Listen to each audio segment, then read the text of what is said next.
Good afternoon, everyone, and welcome, welcome, welcome. It is Tuesday. It is 4 p.m. ET, and I am so pleased that you have found us here on Crime Time on A Mighty Blaze. I am your host, as always, Hank Phillippi Ryan, the USA Today bestselling author of 13 going on 14 novels of suspense. My current book, Her Perfect Life, is casually displayed behind me, and my new book, The House Guest, is coming up in February, sort of Gaslight meets Thelma and Louise. And I can't wait for you all to read that. But today we are talking about something else. We are talking about Ryan Steck's first novel. It is fabulous. Fields of Fire came out just a couple of weeks ago, and Ryan is here today. Wow, to talk about this with us. Now, let me just say very, very quickly. You all know, and I know you do, you know Ryan as the Real Book Spy. And if you don't go right now, but after this is over, look up therealbookspy.com and look at his reviews and his website. And he's been doing this for so many years, and we will talk about that. But now he is adding fiction to his resume with his first novel, and it is a knockout. And if you don't want to take my word for it, but you should, but if you don't want to, how about Brad Taylor? Okay. Brad Taylor says this book starts off with a literal bang and never lets up, with an ending that will leave readers scrambling for more. So, Ryan, welcome, welcome, welcome. And when you saw that description, that emphatic endorsement of your book from the fabulous Brad Taylor, what did you think about that? I was thrilled. First of all, we share an agent, so I was terrified that if he didn't like it, it'd be you have that awkward phase. I've respected him. I'm a huge fan of Brad, so I have so much respect for him. And there's a military aspect to the beginning of this book, and I knew getting his stamp of approval would be huge. The book is set in Montana. CJ Box actually blurbed that and said it had a terrific sense of Big Sky. But getting the Brad Taylor stamp of approval on that military aspect, I was really beside myself to see that. Yeah, it was awesome. I mean, that's and we'll talk about this in a minute exactly. I love how you combine the military aspect and the personal aspect of this book. It's really special and quite unique. I want to talk about that in a minute. But first, I want to look at everyone who is here today. When I look over here, you all, I'm looking at the comments and I see them coming. And Sherry Steuben says, I believe you, Hank. Okay, very wise. Sherry, welcome. And Shannon Hansen and Diane is here. And Mary Garrett is here. We are welcoming everybody here to Crime Time, where, as I said, we are celebrating the fantastic Ryan Steck and his terrific, I don't know, touching, poignant, heartbreaking, exciting, suspenseful, all those things, riveting novel, debut novel, Fields of Fire, which is surprising. It's a surprising book, and you may not be able to tell from the cover what it's about. The cover is a wonderful blend of both of these aspects of the book. And lucky you, let me say very, very quickly, you can win a copy of Ryan Steck's Field of Fire. Ryan Steck and his wonderful publisher Tyndale are giving away a copy of this book. So the more questions you ask and the more time you make comments in the comments over here. Hi, Susie Baldwin. Hi, Judy Morris. Hey, Fields. Hey, Darlene says, was Fields of Fire always the title? Hang on to that question. We will get to that. Welcoming you all. The more times you comment, the more times you will be entered to win Fields of Fire. So do not forget that. So let me tell you a little bit about our author for today, and then I will stop talking and let Ryan talk. Ryan Steck is a freelance editor and author and the founder and editor-in-chief of The Real Book Spy, and we will talk about that in a minute. Ryan has been named an online influencer by Amazon and is a regular columnist at Crime Reads. Praised as one of the hardest working, most thoughtful, and fairest reviewers out there, and that is a big deal, by #1 New York Times bestselling author Lisa Scottolini, who we adore. Steck has, quote, quickly established himself as the authority on mysteries and thrillers, says author A.J. Tata, on his way to being endorsed by #1 New York Times bestsellers Mark Graney, Brad Thor, Kyle Mills, Jack Carr, C.J. Box, and many others. The whole pantheon has endorsed Ryan Steck, and rightly so. His debut novel, Fields of Fire, is now available to you all. Don't go right now and get it, because we're going to hear from Ryan Steck. But after this is over, if you don't win, I highly recommend this marvelous adventure, heartbreaking adventure, if there is such a thing. In this book, Ryan, a former Marine raider, former is interesting, returns to his hometown in Montana for the first time in over a decade to investigate the death of his adopted father and uncovers a global conspiracy that only he can stop. That's a lot. That's a lot to unpack in this absolutely riveting book. So that's what it kind of says on the back cover, but how would you describe this book? Well, I describe this book equal parts redemption and retribution. Red is a former Marine who comes back home after everything he identifies with has been stripped away from him, everything he thinks he identifies with. And he's trying to find himself, and in the midst of that, also trying to find out what really happened to his adopted father. He hasn't been back to Montana in over a decade. Anyone who's been away from your hometown for a while and gone back for the first time in a long time, there's a lot of feelings for that, right? You're excited to be back, but things change. And for Red, he doesn't know who he is anymore. There's a lot of trying to figure out who I am now. And in the midst of all that, accidentally uncovers a big global conspiracy, and just so happens to be the right guy at the right time to face that head on. I love that idea of the right guy at the right time. Take us back, since maybe our viewers haven't met Matthew Red yet. Tell us a little bit about who he is. You were saying that he's lost everything that he holds dear. He doesn't really know who he is anymore. Tell us who he started out to be, because this story and the series of stories is sort of his evolution as a person. And this is such a wonderful introduction to him. Tell us a little bit about who he started out to be. Well, can I tell you a funny story where he originated, by the way. So I was in a 10th grade English assignment. We had an intern. She's fearless, one of those bold interns that comes in and wants to really be enthusiastic and get kids excited about doing work, so that it's not like, oh, we have to go home and do schoolwork on a Friday. She wants you to be excited to go write. Her name is Shay, and to this day, she is very special and near and dear to me. I love her to death. Many years ago, 10th grade English creative writing, she came in and said, hey, guys, go home this weekend, write a short story. It can be about anything you want. There could be violence. There can be language. It could be whatever you want. So I'm like a 15-year-old kid at the time. And I'm like, any 15-year-old kid, you give me an inch, I'm going to go 6 miles with it. So I went home, and I was a class troublemaker in school. Didn't take school very seriously until really junior, senior year. So all my buddies were kind of blowing this off and, making fun of the fact they could swear and have violence or whatever. I found myself taking it very seriously. And at 15, I didn't know the right words and terms, but things like show, don't tell, and make sure you're setting the scene properly and transitioning your chapters. I was trying to do all that without even knowing how or to do that. And so I wrote this short story called Matty Red about a teenage vigilante who protects his school from an attack. Turned it in, was very excited. I did not know at the time it was a peer-to-peer thing. So I can still remember this poor kid's name. His name was Trenton Hearn, and he had to read mine out loud the next day in school. So there was violence, there was language, but I really didn't do it in a way that was like a 15-year-old just doing it because we could. I thought it enhanced my story. So this poor kid had to read it out loud in class, and he kept stopping and looking to the teacher like, should I be reading this? They kept letting him, not knowing what to do. The next day, I get called down to the principal's office. The principal, the vice principal, the superintendent, and both my parents were sitting there. And I had the kind of parents that were like, when you get in trouble at school, you're in trouble at home. So I was nervous, and they had my short story, and they read it. And I'll never forget, my parents at the time were smart enough to say, what were the directions for the assignment? Before just getting upset. And so when they heard the instructions, they said, listen, all due respect, he did follow the instructions. And so they said, okay, fine, but there's no way we can't come down on this. It was way too much. So they suspended me from school for a week. Now here we are, more than 20 years later. The funny thing is that principal is my kid's principal.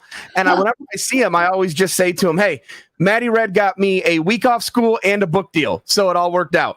So he originated in 10th grade. He's been with me all that time. So when I got into adulthood, I got married. My wife and I have 6 kids. There's a different perspective on life that comes with that, right? With age and experience. And I just found myself wondering, where would this guy be? What would he be doing today? And I was working as a book spy. I'm a national book critic, and I'm covering all these terrific authors. And I kept thinking, man, I want to write, but I need a story that's unlike anything else I'm covering. My fear was if I put a book out, someone's going to read it and go, oh, you got that from that one book you reviewed. So I needed like the right story with the right character, the right setting. And one day I was reading and I thought, we never see Mitch Rapp or Jason Bourne or James Bond out west. We never see that.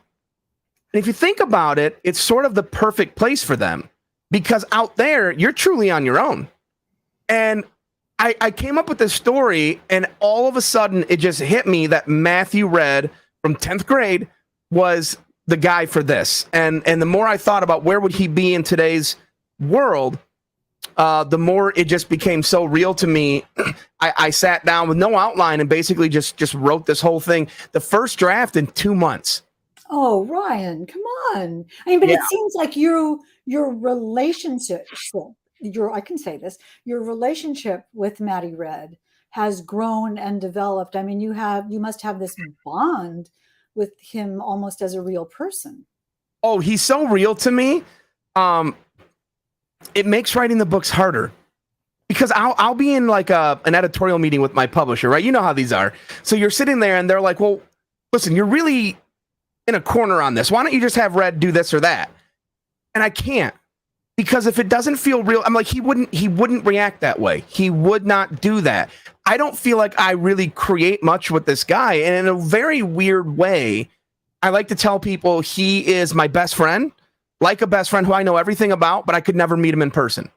Right. So he's so real to me that I hear him talk. When I write my dialogue, I'll kind of think, what would he say here? And I just hear it. And so I have a really hard time going against that. And it makes writing harder sometimes.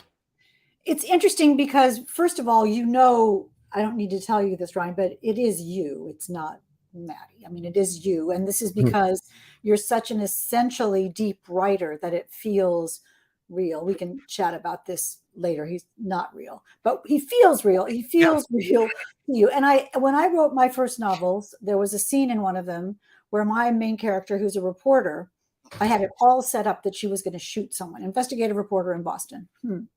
I had it all set up that she was going to shoot someone in a general aviation hangar. She turned out to be a prodigy with a pistol. She had a weapon. It made sense. It wasn't contrived. It was all good. I was so proud of myself. And at the moment when she was supposed to shoot the guy, and I'm typing like a crazy person, this is all just coming through. At the moment that she was supposed to shoot the guy, I could not write it. And I thought, what? And I saw her as perfectly as I could do it right now. I saw her. She went, listen, I'm a reporter. I think for a living. I don't shoot people.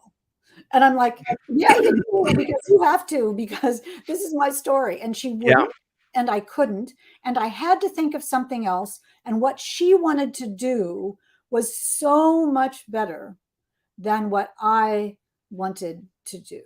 And so what do you think that is, that Sue Grafton used to call the magic of the writer brain? What do you think is going on in your subconscious that you were meant to write, that Maddie was meant to be? I think so I get asked all the time, people who don't know me that are discovering the book, and they'll say like, Ryan, are you Maddie Red? Is Maddie Red you?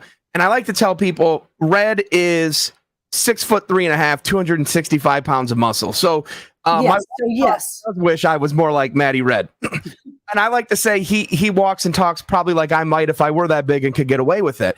There's definitely a side of me that thinks that way, but knows there's certain things you can't say out loud. You can't do. And I think what I enjoy is when I find myself in a scenario, I know there's a way that I would deal with it. And I like to think, how would Red deal with this? And it's usually a lot different than the way I would. And sometimes I wish I could do things the way that he does. And I can't, but I have found that writing and then creating these stories, I get to sort of live vicariously through Red. It's very exciting and incredibly wonderful. You know, we as human beings are the only creatures who can do that. You know, we can create someone out of our imagination and have that person be so real to us that you bring that home to us as well. So introduce us to Matthew Red. We don't know him.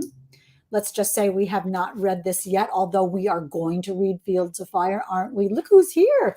Everybody is here. Pamela is here, and Sherry is here, and Judy is here saying, wow, wow, wow, Ryan, that is a great story. OMG, that's great, says Pamela Fry Priest. Tell us a little bit about Matty, what we know about him now, 10 years after the high school. Yeah. So in this book, he's 26, and I'll tell you, originally he was 33 in my first draft. And my publisher wanted to make him younger. And I said, like, why? And they said, so we can get more books out of him. And my agent goes, that's a good sign. So make him younger. Right. So he's 26. He grew up in Michigan. And then his mother died from a drug overdose, accidental drug overdose. And he was basically orphaned. And there was a distant family member who knew of someone in a fictional town called Wellington, Montana, which is placed in Stillwater County, if you're familiar with Montana, that owns a cattle ranch, and they let Red come live with him. And so he grew up and was adopted by a man named Jim Bob Thompson, who was a former Marine, and kind of Red idolized him and wanted to be like him, joined the Marines, and identifies with that so wholly and completely when we first meet him that it does shatter his whole world when he's kind of, it's tough because you don't want to give it away, but he's railroaded and sort of kicked out of the Marines for reasons he can't control. So who is he beyond that? He's trying to find out in this book. To me, he represents a lot of good qualities. He's a hardworking guy. You know, he cares about those close to him. He's loyal. I think that's a trait that is less and less common in people these days that I really value. But he's also funny, and there's a real human side to him, and he doesn't talk a lot, so his words are very measured, and I really like that. Now, outside of him, there's a love interest that. Well, let's hold on to the love interest for Okay. 1 second, because I want to talk a little bit about the story first, and then sort of open up to the characters, because you do such a good job with this story. We love Matty from absolute moment one. You make his life miserable from moment one. I mean, I feel so bad about it. I'm not going to say anything about it, but the domino of the story that topples everything after this absolutely compelling, riveting opening chapter, which will have you, I don't know, you all decide how you feel about it, but it was awful, awful in a good way. He gets a message from his adoptive father. Yep. Talk a little bit about that and what it says, and that's on the back cover, so it's not giving anything away. No, it's not giving anything away. So Red is just out of the military, and the one person he's kind of afraid to explain what happened to is his adopted father. And when he finally gets the courage to call him, he realizes he had missed a phone call, and there's a garbled message because cell phone signal's not always great in Montana, and the only words that he can make out on the voicemail are, "Troubles come knocking, need your help." And Red knows that his dad is not the kind of guy to ask for help. So if he's asking, there's something serious going on. He hops in his truck, points the bumper north, and heads to Montana to figure out what's going on. And what develops? Who does he meet and who does he see? You were talking earlier about he hasn't been home for a long time. And this is when so many of the emotions start burbling to the surface. Talk a little bit about that. Yeah, he gets to Montana and realizes that in a lot of ways, nothing's changed, but everything's different, if that makes any sense at all. You know, and I think, again, if you've ever been away from your hometown and you come back, you'll know exactly what I'm talking about. So for Red, one of the things that I really enjoyed is this guy is trained in the military. He's your action hero. He is not a detective. So he comes home and realizes there's foul play. He wants to know what happened to his dad. He's not trained to do and handle an investigation. And so the more he asks questions of people, the more trouble he gets himself into. The more the police begin to think he might be involved. People start dying that he talks to. And he's frustrated by the fact that he wants answers and doesn't know how to get them. What Red is used to is a soldier is given a folder, and they call that a target package. Here's your target. Go get him. That's what he wants. He wants to know, did someone kill him? Did something happen? Is someone behind this? But first, he's got to try to figure that out. And so he reconnects with, several people from his past, some good, some bad. There's a character completely... Red's dynamic with his high school sweetheart is based completely on my wife. Well, talk a little bit about Emily. I want to hear about this, because this is we're talking about, if you have just joined us, lucky you, we're talking about Ryan Steck's debut novel, thriller, Fields of Fire, which you will adore. And don't forget to leave a comment or a question in the comments, because where else would you leave them, to be entered to win a copy of this book. And I know you can tell from all that Ryan has said so far that this is absolutely irresistible, a wonderful story. So we were about to talk about, tell us about Emily, who is based on your wife. That's adorable. Well, she is. So I'm surrounded by strong women. So, my wife especially, she's like, my wife's tougher than me, and I admit that. We have 6 kids. If I had to have that child, we'd have exactly 0 children, okay?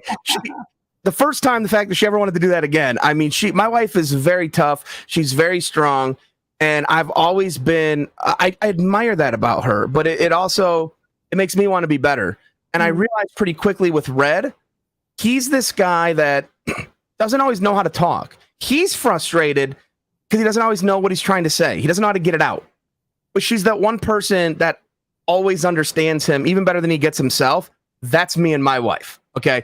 You talk about writing Fields of Fire. I was kind of stumbling around the house and, thinking out loud about stuff, and didn't even realize I wanted to write a book until my wife was like, you just go write this book. It's what you've always wanted to do. And I was like, no, I haven't. And then I realized she's so right. She knew that about me. I love the scene. There's this movie 300 with Gerard Butler. He plays King Leonidas. There's a scene right before he kicks this guy down this endless pit. Anyone who's seen it, it's the big moment where he says, this is Sparta, and kicks the guy. But there's a moment right before that. That's my favorite in the movie. And right before he does that, he looks to his wife. He looks to his queen, and she gives a nod. And that's when he kicks the guy down the hole. And that's how I see their relationship. Red looks to Emily. She is his moral compass. She's able to decipher when he doesn't even know what he's trying to say and get out. She's there to sort of interpret that for him and sees a side of him that no one else does. In that aspect, in that regard, having her allows the reader to see a side of him that I couldn't otherwise show you. It's interesting because Sherlock Holmes is a quirky, unlikable character, but we love him because we love Watson, and Watson loves him. So we know that if Emily loves him, we must love him too. It's a wonderful way of handling it, and you did it so successfully and so sweetly. What did your wife say when she read it? Oh, Emily's her favorite character. No, my wife is a big supporter and really, frankly, helped me nail a lot of what I wanted to get right with Emily. My wife is the type, she's never been like that damsel in distress. They're just so overplayed in fiction. And my wife is more of I love you. I need you because I love you. I don't just need you, and that's why I love you. And there's a big difference. And we've always had that dynamic in our relationship. And our daughters, by the way, which our ratio is backwards. I have 4 boys, 2 girls. And let me tell you, if I could switch that, I would go with 4 girls because my boys are wild. But my girls, they're just like their mom. They're very strong and they think for themselves, and they're problem solvers. My oldest daughter, there's a lot of Emily from her too. My oldest daughter is 20 now. And wants to be hands-on with everything in life. Doesn't want anyone to do it for her. And I love that. And so you've done a good job. You've both done a good job with them. Obviously, the roots and wings that have happened with them. The themes in this book, it's a fast-paced, page-turning adventure story, mystery thriller. You will not be able to put it down, but it's thematically gorgeous. We're talking about Fields of Fire, Ryan Steck's debut novel. It's thematically gorgeous with themes of redemption and honor and love and loyalty and faith and family. Talk about why those themes are important to you.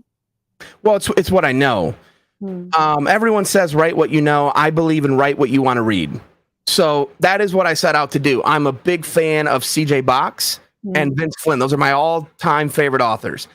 And I said to my agent when I was going to write Fields of Fire, I said, I'm going to write Vince Flynn meets C.J. Box. And I remember there was a long sigh on the phone, and he said, what's that look like? And I said, I'll let you know in like a year. Let me go find out. But you did. That's exactly what you did, because it has heart and it has action. Thank you. That's exactly what this is. And it's what I love about both those authors, right? So when you read Vince Flynn, you know what you're getting. You are getting this Mitch Rapp adventure where he's going to take down bad guys. But what makes C.J. Box so special is that Joe Pickett is a family man. He's a game warden out solving crimes, and it's dangerous. But he comes home and has dinner with his wife and 2 daughters. Those are my favorite scenes in the book. And I'm an action guy. I review and I've worked as an editor for over a decade on spy thrillers and action thrillers, and I love that stuff. My favorite scenes are when Joe Pickett's interacting with his family. It's what I know. It's what's most important to me. It's the kind of thing that I wanted to shine through. I really do believe without that, your book loses heart. Absolutely. And Red, if he gets anything from me, it was a sense of family and loyalty to your family and wanting to protect your family and the people that you love.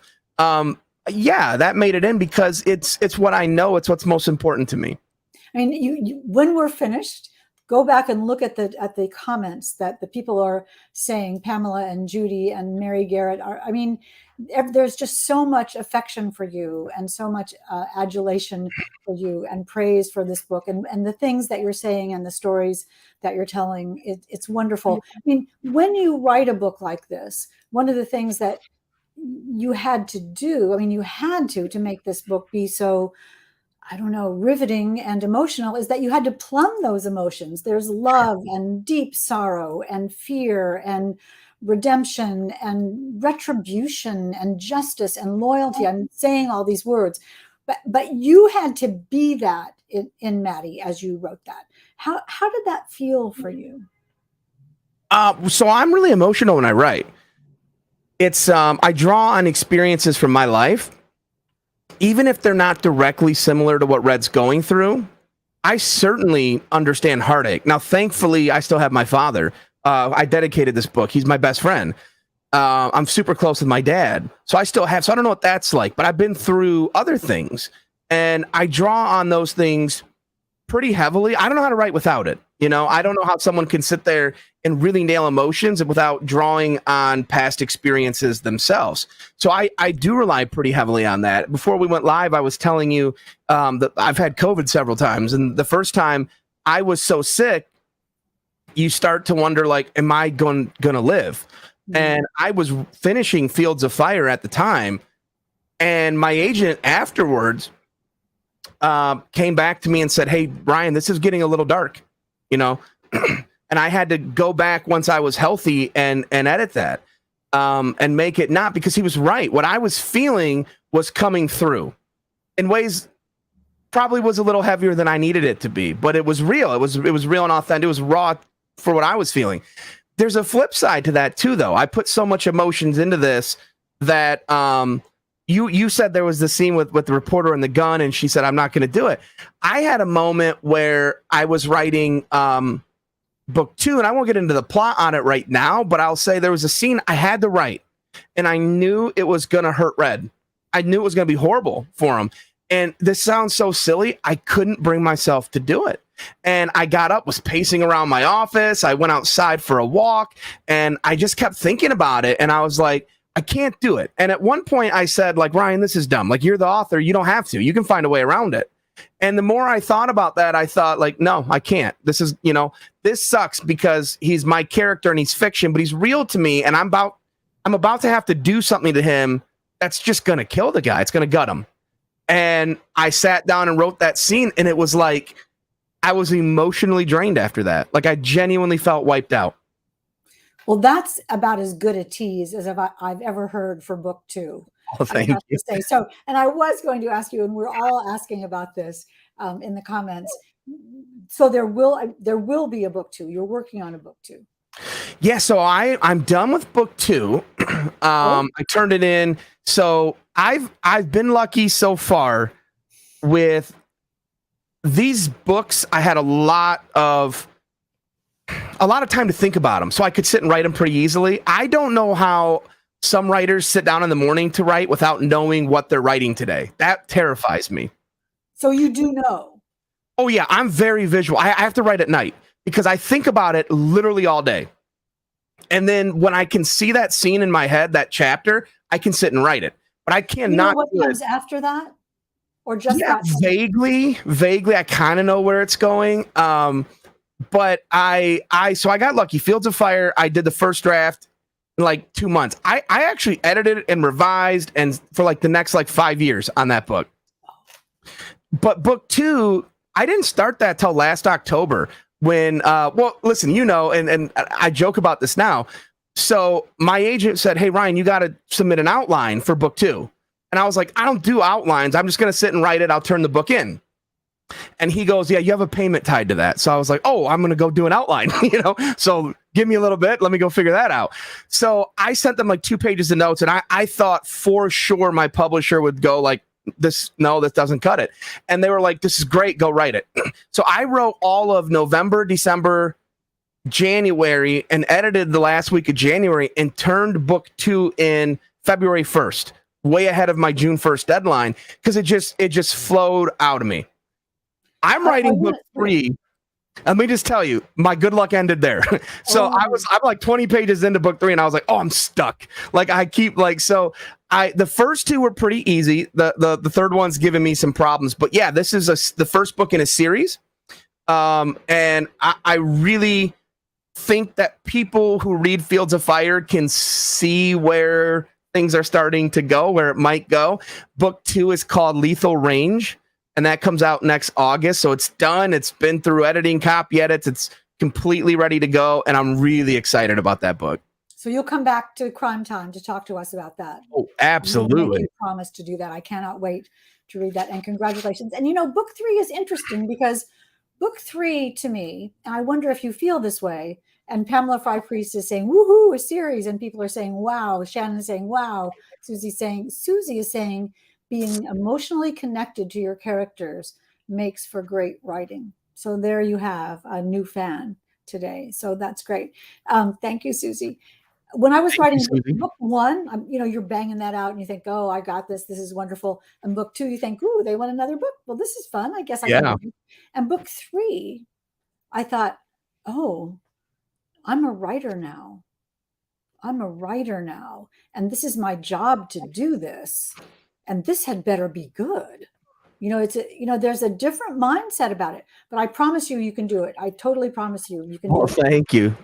One, word by word, buddy, just word by word at this point. We're almost out of time. This is craziness. Talk a little bit briefly about the element of faith in your story and how you weave that in and why. Is that important to you? Yeah, it is. It is. I'm certainly not someone who's like real in your face about religion or faith. It's super important to me. It's not why I picked Tyndale as a publisher. It didn't hurt because they let me go there with some of the stuff that I wanted, but I try to work it in a way that I think is realistic in today's world. For Red, who when you first meet him doesn't have much of any sort of religious based background or any sort of faith at all. And I started to think, what might that look like for someone like him? When you're a sledgehammer in a scalpel's world and you're this action guy, can you also lean on your faith from time to time? And I've been through things, I don't know what I would do without it.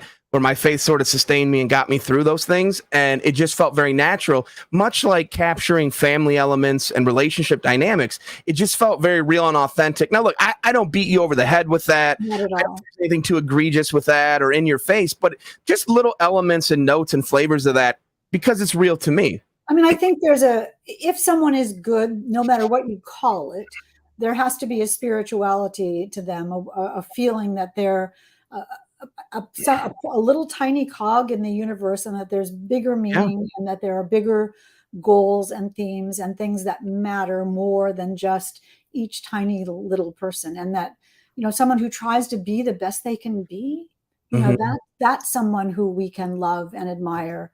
And really root for. Speaking of love and admire, as we run out of time, come on, don't you all put in questions, because I see a lot of them, and that's great. Diane says, I love the way your passion comes through in talking about the book and characters.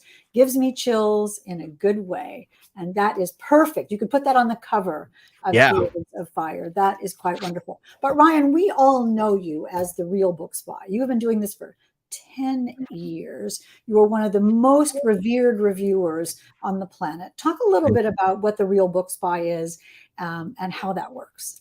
So I came up in the industry a massive fan of Vince Flynn. I actually didn't used to read a lot. I was a sports reporter. I'm a failed journalist because I'm not like you, Hank. I was really struggling. I went to the doctor in my adult life and found out I'm dyslexic. And I didn't know. So I was really leaning on copy editors and trying to write game stories. I covered the Detroit Lions NFL football and really struggled. And so my doctor said, hey, go read, that'll help. And so I Googled dyslexic authors. Vince Flynn popped up. My golly. I bought all of his books and absolutely fell in love with Mitch Rapp. My youngest son's name, by the way, is Mitchell Ryan. And so from there, I thought I needed to get back to sports writing. So I was reading Vince's series, taking notes and trying to get my confidence level up to go back and write about sports. Then Vince died. And when Kyle Mills took that series over, Kyle, he's very different than Vince. He's methodical, and he writes 20, 30,000 word outlines. So he wanted all this information on the characters that they didn't have. Simon & Schuster, Vince's publisher, they didn't have that. But they found me, and they connected me with Kyle. So I started networking, became friends with authors, and I realized pretty quickly there was no one-stop shop for all things thriller. And I always say the thriller genre, we get overlooked for like writing awards and stuff like that. It's a little bit like when you watch the Oscars every year. All the movies I watch are never mentioned. They never win Best Picture. All the ones that make $1 billion. My favorite movie right now is Top Gun Maverick, and that probably won't win any Oscars. Yeah. That's sad because it's a great movie with a great story and great acting. And so that's us, right? That's us as a thriller genre. So I decided, forget the Oscars. I want to go make my own award show where we can put all the focus on the Top Gun Mavericks. And I launched The Real Book Spy with support of authors. I had been doing reviews for other media outlets. And I didn't like that I wasn't in control. I was told what books to review. I was told how to go about that. And I thought, this is silly. I'm trained to cover an NFL sports team. I treat the genre like it's the NFL. I treat the authors like it's the players for the team. And that's the way I view this. So it's a lot more than just reviews. It's book announcements, cover reveals, author interviews, giveaway stuff. And it's been more about building a community and sharing a love of thrillers with other people. It's marvelous. It's fun. It's sticky. I have learned about so many authors and books from The Real Book Spy. So I highly recommend it, you all. And I know that Rosie will put the link in the chat, and you will all find it as well, The Real Book Spy. Do not miss it for all things thriller. I love how you put it that way. So congratulations on this. I want to warn you all, we're running out of time. So leave a question, leave a comment for Ryan so you can win it, be entered to win in the Wheel of Fun for a copy of Fields of Fire from Ryan Steck and Tyndale Publishing. But let's take some questions. What do you think, Bosie, in the back room? Bosie's in our control room. Bosie's the producer today. And I think we have some questions. Darlene, welcome, Darlene, wants to know, was Fields of Fire always the title? Great question. Yes, and I'll tell you a very quick, funny story. It was always Fields of Fire to me from day one. The night before it went out to publishers, I'm sorry, the week before, my agent said, "Hey, I don't love this title. We need a new title." And I panicked. I was like, I only had a week. And he goes, just write down like 50 optional titles. You know, I'm like, 50? I don't even have one backup, you know? So I scribbled, like, spent the whole weekend trying to come up with stuff. Nothing good. He didn't like any of it. He shot me titles. Nothing good. We went back and forth and stressed out. The night before it went to publishers, my agent calls me and goes, "Ryan, we have to have a title." And I said, "John," so I'm represented by John Talbot. I said, "John, Fields of Fire." And he goes, "I love that. Why didn't we always use that?" And I said, "What? Are you kidding me? That was always the title." And he's like, "No, it wasn't." And I said, "Yes, it was definitely always the title." He goes, "I don't know why I didn't like it before, but I love it now." So he sent it off that way. And lo and behold, it came out as Fields of Fire, but not without some anxiety in between. That is a great story. I mean, and welcome to publishing, right? Welcome to publishing. There'll be many more things like that, but it's one of those things where you think, well, we'll laugh about this someday, right? And someday is now. We do laugh about it a lot now, yeah. I guess so. Who else has a good question? Does your wife read your books before they are published, says the marvelous Judy Morris? No. She reads parts of them before they're published. But in order for me to be up writing these books and editing, I was still editing full time, running the books by full time, and then writing. She was with our 6 kids, and she likes to be surprised. She doesn't like to have things ruined for her. So she reads a lot of dialogue with like the female characters that I want to get right. I explain them. She hears me go over the story. She helps me sometimes with story stuff, but she likes to be surprised and read it when it's done. But she likes a physical copy. So rather than read on an iPad or an e-reader, she waits for the galleys to come in, and then she goes and locks herself away and says, "It's your turn to watch all the kids, and I'm going to go read this." And I love it because she genuinely gets to be surprised then. And can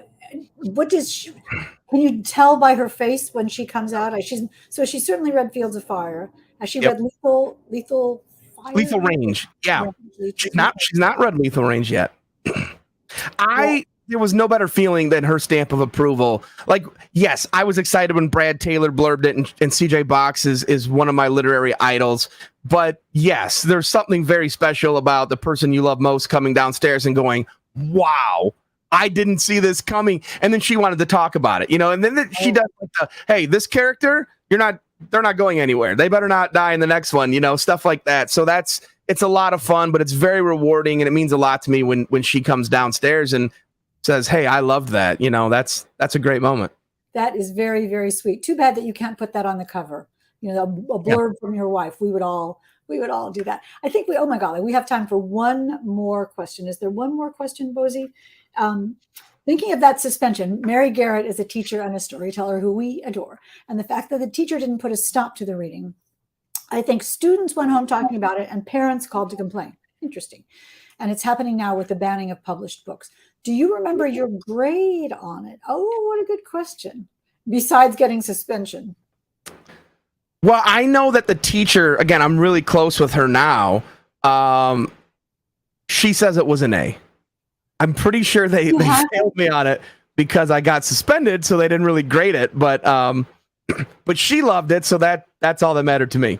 And you were talking about Shay, the intern. Is that who we were talking about? Yeah. Yep. Yeah. And what happened to her? Does she ever know about this? Oh yeah. So I'm super close with her. She's still in my hometown. She's now. She was working to become a teacher back then. She was an intern. She's one of the best teachers in the state of Michigan now. Very, very well respected and revered, and a dear friend of mine. Her name is Shay Vanderstelt Wentz. She'll probably end up watching this. She literally, without her, none of this would have happened. So, and let me just say, and isn't that interesting how, and one of the things when I talk about being spiritual is we don't know what effect we're going to have on other people. That one tiny little moment in your life that turned out to be this crystalline crossroads. You would not be who you are or where you are without that. That back then she didn't know that. You didn't know that. It was just a moment. it's really wild to think about now. If I could go back to 15-year-old me and say, hey, enjoy this week off school, don't worry. 20 years, you're going to get a book deal out of it, and you'll be writing Maddie Red stories for a long time. Who would have thought? I mean, really honestly, but I think all the time, where would I be had she not believed in me, had not pushed me, had not came in and assigned that project? Who knows? I don't know what I'd be doing, and that's really wild to think about. It is wild to think about, and even sort of wilder to think about that now you are an acclaimed author. Your first novel of many, Ryan Steck's Fields of Fire, is now out now to wild approval in the comments. And there are many more questions. Susie saying, terrific interview. Thank you, Ryan and Hank. Ryan and Ryan, we can be, which is a good team. We could take this Ryan and Ryan show on the road. Definitely. Ryan, you have been fantastic. Let's spin the wheel of fun and see. And Ryan, you can go and answer some of the questions if you like after the show is over. I hope you will. So certainly, let's spin the wheel of fun and see who wins a copy of Fields of Fire. And we're going to have to get music for this. We totally are. We need music. And the winner is Sherry Steuben. That's so marvelous. I love that we're able to send you a copy of Fields of Fire. And you'll get some info in the chat about how to claim your novel.